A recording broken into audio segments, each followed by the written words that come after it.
આજની ધર્મકથા. પ્રણામ. પરમ પૂજ્ય મુનિરાજ શ્રી ભદ્રંકર વિજયજી મહારાજ. આપણી સામે એક આ જીવન અલગ રીતે છે, બહુ અલગ રીતે.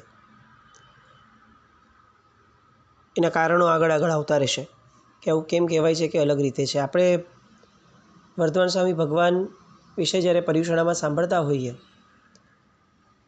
તો આપણી નજર સામે બે ભાગ આવે છે.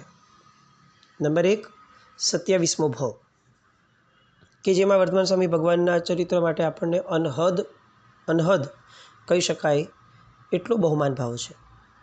તીર્થંકરનો જીવ છે, તીર્થંકર પરમાત્માનો તીર્થંકર થવાના છે એ ભાવ છે, છેલ્લો ભાવ છે. એટલે એક ભાગ એ આવે કે જેમાં આપણને ઉપાસ્ય તત્વ તરીકે એમના પ્રત્યે અનહદ આસ્થા થાય.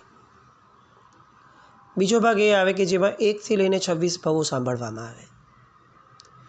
આપણને બેઝમાં આસ્થા છે, બેઝમાં બહુમાન બહુ જ છે, પણ તેમ છતાં પણ જ્યાં જ્યાં શાસ્ત્રકાર ભગવંતોએ વર્ણવ્યું છે કે અહીંયા ભગવાને આ ખોટું કર્યું, અહીંયા ભગવાનના જીવે આ ખોટું કર્યું, ભગવાનના જીવે આ ભાવમાં આ કર્યું, તો એ એક ક્રમ આપણી માટે એ અલગ પ્રેરણા લઈને આવે છે. 27મો ભાવ જેમ બહુમાન લઈને આવે છે, એમ 1થી 26નું વર્ણન જે છે એ આપણને પ્રેરણા લઈને આવે છે. કેમ? કારણ કે 27ના ભાવ માટે આપણી માન્યતા સેટ છે કે એ તો ભગવાન હતા, જન્મથી 3 જ્ઞાનના ધણી હતા. એટલે એમણે જે કર્યું એ જબરદસ્ત કહેવાય, પ્રચંડ કહેવાય, જબરદસ્ત એટલે અપ્રતિમ કક્ષાનું કહેવાય. પણ આપણે એ ન કરી શકીએ, કારણ કે આપણે ભગવાન નથી, એ તો ભગવાન કરી શકે. અને બીજો ભાગ એ આવે કે જેમાં 1થી 26 ભાવ હોય, જેમાં રીતસર આપણે ટેલી કરી શકીએ કે અચ્છા, આપણી જેમ જ આ વિચારતા હતા ભગવાન, તો આપણી જેમ જ ભગવાનને પણ ક્રોધ થયો હતો, આપણી જેમ જ ભગવાન માયા પણ કરી હતી, આપણી જેમ જ ભગવાને પોતાનો અલગ પંથ સ્થાપવાનો વિચાર કર્યો હતો, એમને બી અલગ આવા વિચાર આવ્યા હતા, ક્રાંતિ કરવાના વગેરેના, શિથિલાચારના. આ ફરક છે, આ બે ભાગ છે.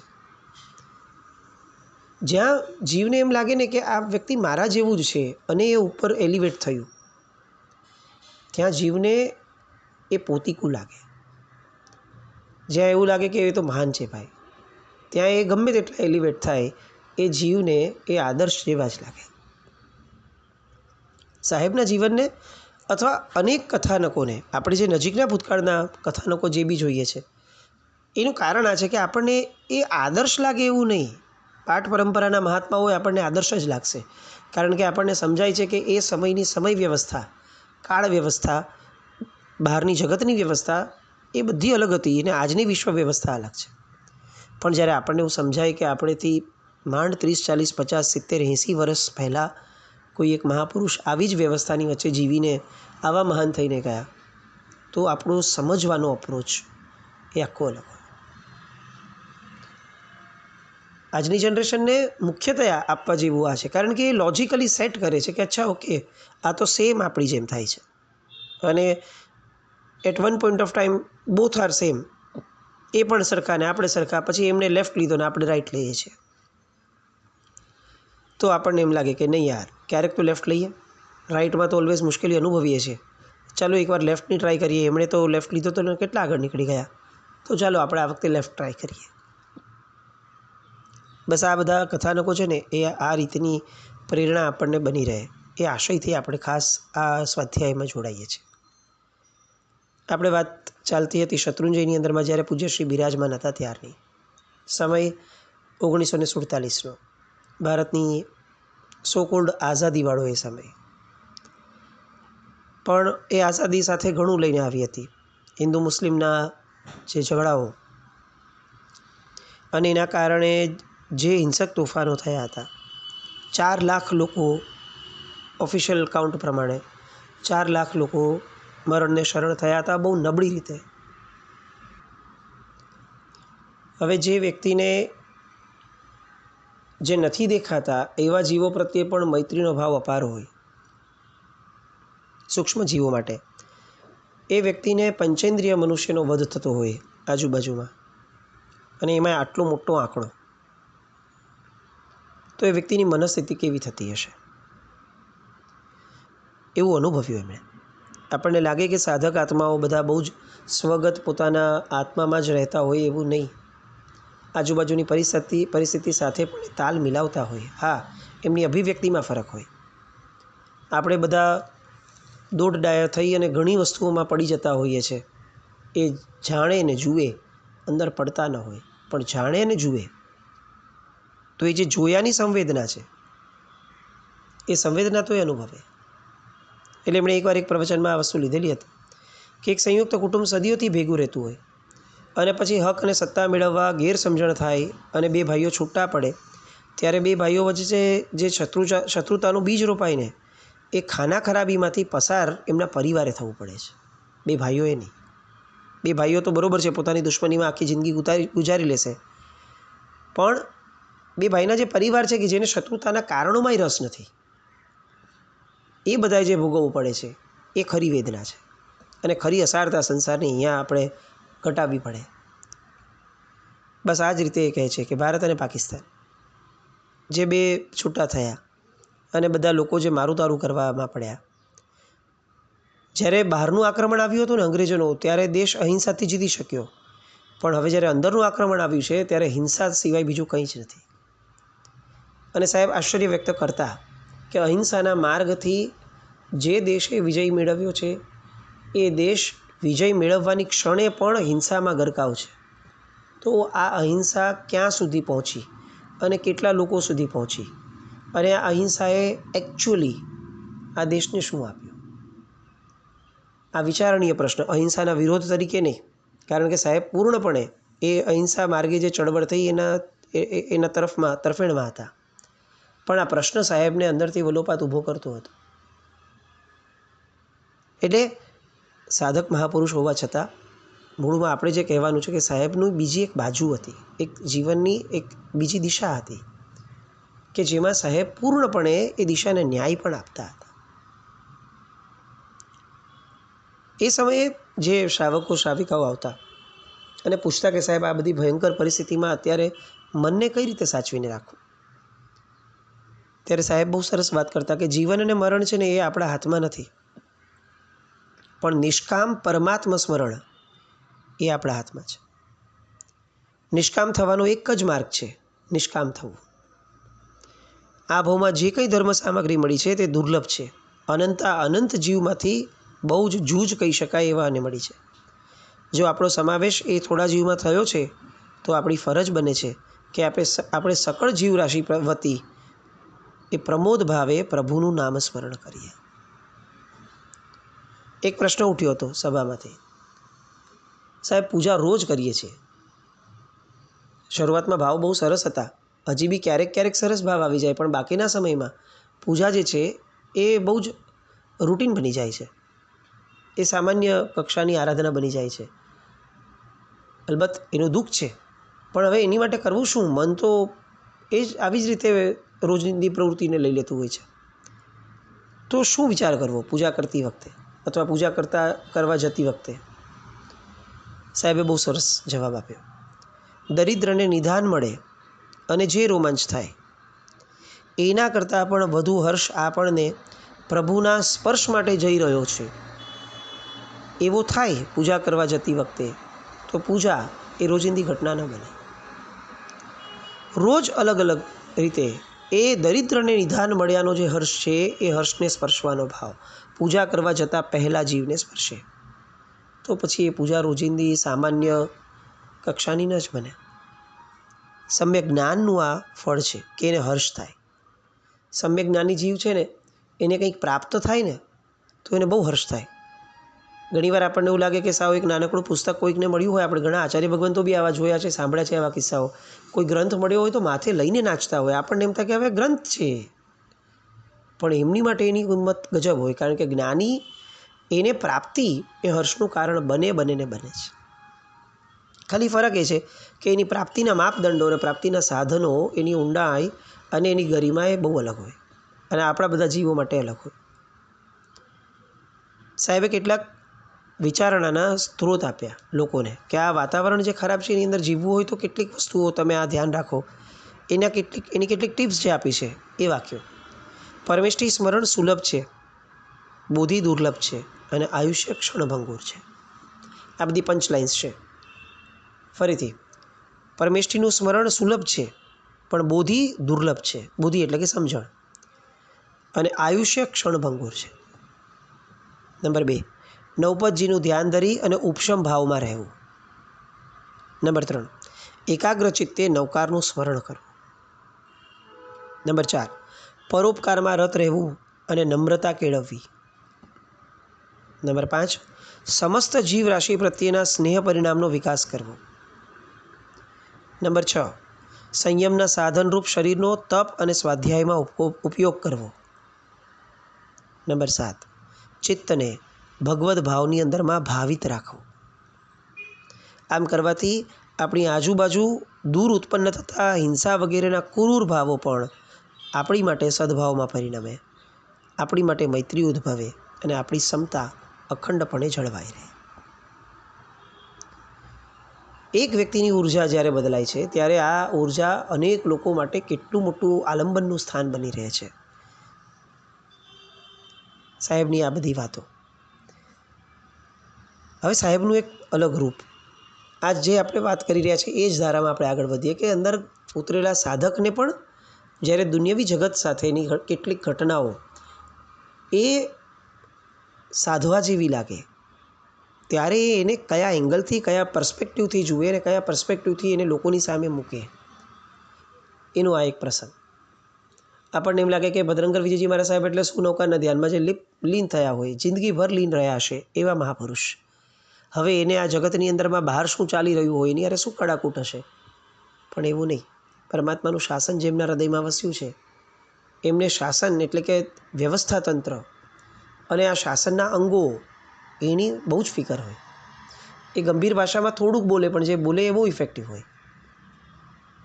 કિસ્સો હતો આ 1948નો.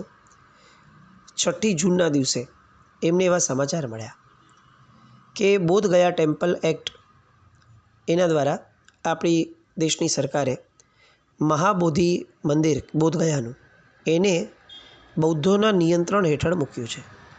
હવે ભારત સરકાર એમાં ક્યાંય પણ ચંચુપાત નહીં કરે. હવે આખું આ જે મહાબોધિ મંદિર છે એ મંદિર એ બૌદ્ધ ધર્મના લોકોને એમણે સુપરત કર્યું કે આનો વહીવટ પણ તમારો, આનો અધિકાર પણ તમારો, બધું તમારું.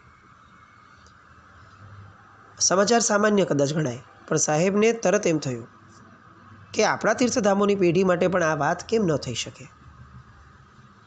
આપણી પાસે પણ આવું તંત્ર હોવું જોઈએ કે જે તંત્ર હેઠળ આપણા તીર્થો સચવાય અને એનો પૂર્ણ અધિકાર આપણને મળે. અત્યારે જે શત્રુંજય માટે વાતો ચાલી રહી છે કદાચ એ પરિપ્રેક્ષમાં પણ આપણે આને જોઈ શકશું. સાહેબનું વિઝન જે આ આટલા વર્ષો પહેલાં હતું તે. એટલે પ્રવચનની અંદરમાં બીજે દિવસે એમણે સામે ચડી અને 25મા તીર્થંકર સમાજ ચતુર્વિધ સંઘને પ્રેરણા કરી.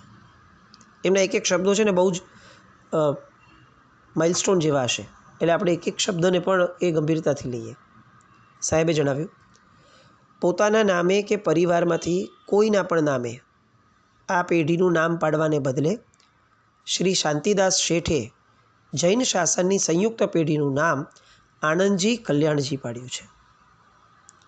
જૈન શાસનના અખૂટ રાગી એવા શાંતિદાસ શેઠ, એમની મનસા હતી કે આપણા તીર્થોમાં આનંદ અને કલ્યાણનું રાજ્ય સ્થપાય, એટલે એમણે આ નામ પાડ્યું આણંદજી કલ્યાણજી.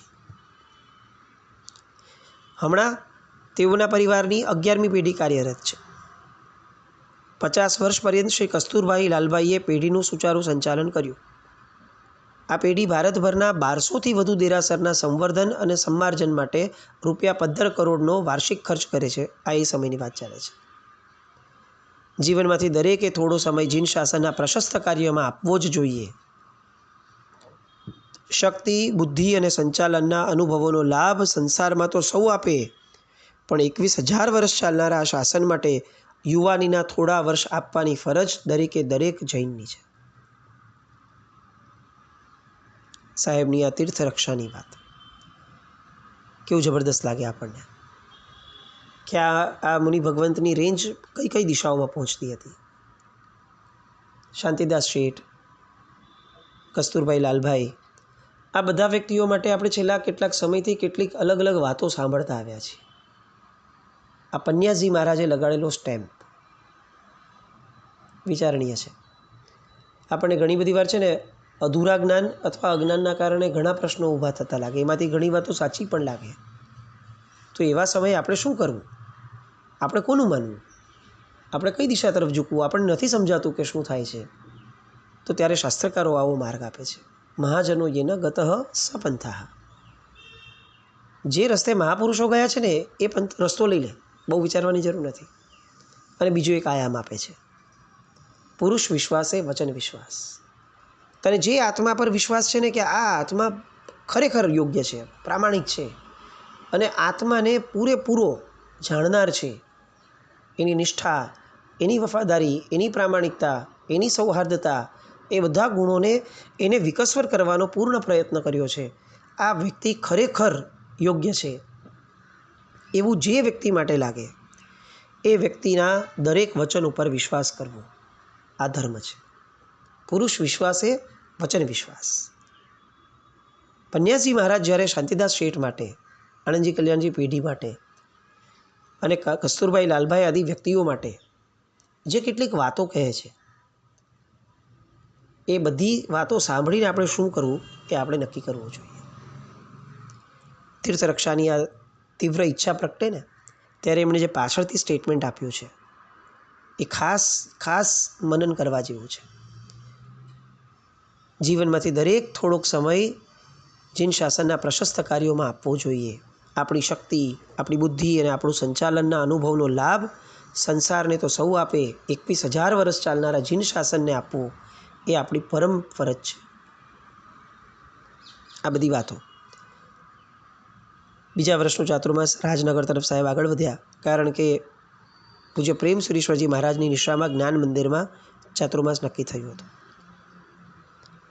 એટલે પાલીતાણાથી માગસર સુદ છઠ સંવત 2005 12 જાન્યુઆરી 1949ના દિવસે તેઓ વિહાર કરી નીકળ્યા. રોહિશાળા, કદમગીરી, જેસર, મહુવા, દાઠા, તળાજા, ભાવનગર, ઘોઘા, વર્તેજ, સિહોર, વલભીપુર, વડા આ બધા તીર્થની યાત્રાઓ પણ રસ્તામાં કરતાં ગયા. મહુવામાં તો વર્ધમાન સ્વામી ભગવાનની, જીવિત સ્વામી ભગવાનની ભક્તિનો અદ્ભુત લાભ એમણે 4 દિવસ રોકાઈને માણ્યો. કોઈ પ્લાનિંગ વગર સાહેબ 4 દિવસ રોકાયા જીવિત સ્વામી ભગવાન પાસે. તળાજાના સાચા સ્મૃતિનાથ ભગવાનના અલૌકિક બિંબ પાસે પણ એમણે હૃદયને પુલકિત બનાવડાવ્યું. ઘોઘામાં નવખંડા પાર્શ્વનાથ ભગવાન, દરિયા કિનારે પ્રાચીન જીન મંદિરો, દેવાધિષ્ઠિત બિંબો, આ બધાનું દર્શન કરતાં એમને ઉલ્લાસ પ્રગટ્યો. સમુદાયના અન્ય 18 મહાત્માઓ મુંબઈ, ભુજપુર, જામનગર, રાણપુર, ખંભાત વગેરે સ્થાન સાચવવા માટે વિહાર કરીને ચાતુર્માસ માટે સ્થિર થયા હતા. અને હવે એક સરસ મજાની ઘટના, ઈસવીસન 1848માં બનેલી હઠીસિંહજીની વાડી, એનું જિનાલય, એને 100 વર્ષ એ ટાઈમે પૂર્ણ થતા હતા. એટલે અહીંયા સાહેબનું વ્યાખ્યાન નક્કી થયું હતું. અને સાહેબ એ હઠીસિંહની વાડીના ઇતિહાસમાં જે રીતે ગયા, આપણને ફરીથી આ વસ્તુની યાદ આ લેવાનું કારણ કે એક સાધક વ્યક્તિની દિશા પણ કેટલી, એની રેન્જ કેટલી અલગ અલગ દિશાએ જતી હોય છે. અને એ પ્રવચનની અંદરમાં સાહેબે આખો હઠીસિંહજીની વાડીનો ઇતિહાસ ઉજાગર કર્યો. 15મા તીર્થંકર મૂળનાયક ભગવાન શ્રી ધર્મનાથ ભગવાનની છેલ્લા 1 સૈકાથી અમદાવાદના કે રાજનગરના આકાશમાં ધર્મધજા ફરકે છે. આ કેવી રીતે ફરકે છે એનો સંક્ષિપ્ત ઇતિહાસ આવતી પ્રજાએ જાણવા જેવો છે. કેમ? કારણ કે આવા ઉત્તુંગ કહી શકાય એવા અનેક કાર્યો તો જ થશે ભવિષ્યની અંદરમાં જો આવું ઉત્તુંગ કાર્ય કઈ રીતે થયું એની સમજણ જીવોને હશે. ફરીથી એ જ વાત, જે પ્રજાને પોતાના ઇતિહાસનું ગૌરવ નથી એ પ્રજા ક્યારે પણ ઇતિહાસ સર્જી શકતી નથી. પન્યાજી મહારાજની રેન્જ એ આ દિશામાં પણ આવી. તીર્થરક્ષાની બાબતમાં એમના વિચારો રજૂ થયા, તો હવે તીર્થના ઇતિહાસ, જૈન શાસનના ઇતિહાસની બાબતમાં એમના વિચારો રજૂ થયા. અને વિચારો રજૂ થયા માત્ર એવું નહીં, એમણે સ્વગત પોતે આ આખી હઠીસિંહની વાડી કઈ રીતે બની, કયા કષ્ટો, કયા કારણો, કઈ રીતે આ બધું થયું છે એની આખી વાત લોકોની સમક્ષ મૂકી. એટલી રસપ્રદ રીતે કે આપણને ખરેખર એમ થાય કે જે સાધક વ્યક્તિ ધ્યાનની કક્ષામાં છે એ ધર્મકથાની કક્ષામાં આટલા જબરદસ્ત રીતે, રસપ્રદ રીતે વાત મૂકી શકે તો આપણે સમજવું જ જોઈએ કે આ વ્યક્તિ એવા છે કે જે ક્ષેત્ર ઉપર હાથ મૂકે એ ક્ષેત્ર એમનું થઈ જાય. એ ક્યારેય કોઈ ક્ષેત્રના અભ્યાસુ ન હોય, એ દરેક ક્ષેત્રના પાવરધા હોય. કેમ? કારણ કે એમને બહારથી કંઈ પ્રગટાવવાનું જ નથી, એમને અંદરથી પ્રગટ્યું છે, અને અંદર જ્યાં અનંત પ્રગટ્યું છે, તો પછી આ બહારના નાના નાના વિષયો એની શું કિંમત રહી? આવી જબરદસ્ત ધારા અને હઠીસિંહની વાડીનો ઇતિહાસ એ બધું સત્સંગની ધારામાં લેવા આવતીકાલે ફરીથી મળીએ. જીને આજ્ઞાવૃત્ત કંઈ પણ બોલાયું હોય તો મિચ્છામિ દુક્કડમ. જૈનમ જયતિ શાસન.